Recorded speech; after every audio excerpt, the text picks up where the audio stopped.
বাংলা চলচ্চিত্রের অমর নায়ক সালমান শাহ ও তার স্ত্রী সামিরা হকের প্রেম, বিয়ে এবং ভালোবাসার গল্প রহস্যে ঘেরা এক অধ্যায়।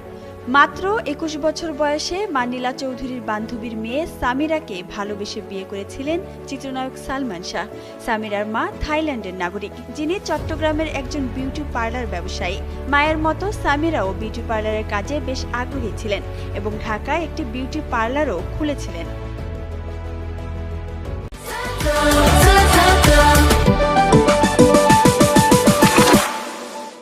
বিয়ের পর বেশ ভালোভাবেই সংসার জীবন কাটছিল তাদের। একটা সময় সালমান শাহ শাবনূর জুটি নিয়ে ফিল্ম ইন্ডাস্ট্রির ভেতরে বাইরে কানাঘুষো শুরু হয়। এতে করে সালমানের সঙ্গে সামিরার মনোমালিন্য ঘটতে থাকে। ১৯৯৬ সালের ৬ সেপ্টেম্বর সালমান শাহর মৃত্যুর পর লোকচক্ষুর আড়ালে চলে যান সামিরা।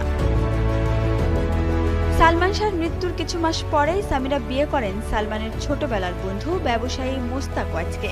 দ্বিতীয় বিয়ের পর দেশ ছেড়ে চলে যান থাইল্যান্ড। সামিরার সে সংসারে একটি ছেলে ও দুটি মেয়ে রয়েছে, যদিও সেই সংসারটিও টিকেনি সামিরার।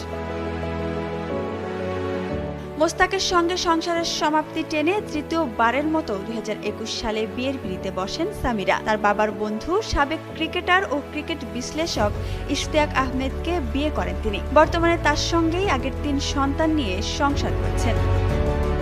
সালমান শাহ শাবনূর জুটির ছবিগুলো যখন ব্যবসা সফল হচ্ছিল, তখনই সামিরার মনে সন্দেহের দানা বাঁধতে থাকে। শাবনূরের সঙ্গে ছবিতে একের পর এক সাফল্য সালমানকে এক অনন্য উচ্চতায় নিয়ে যায়। তবে সব ভালোর একটা খারাপ দিকও থাকে, আর ঠিক তেমনি সালমান শাহর ছোট্ট জীবনে বেশি সাফল্যই হয়তো কাল হয়ে দাঁড়িয়েছিল।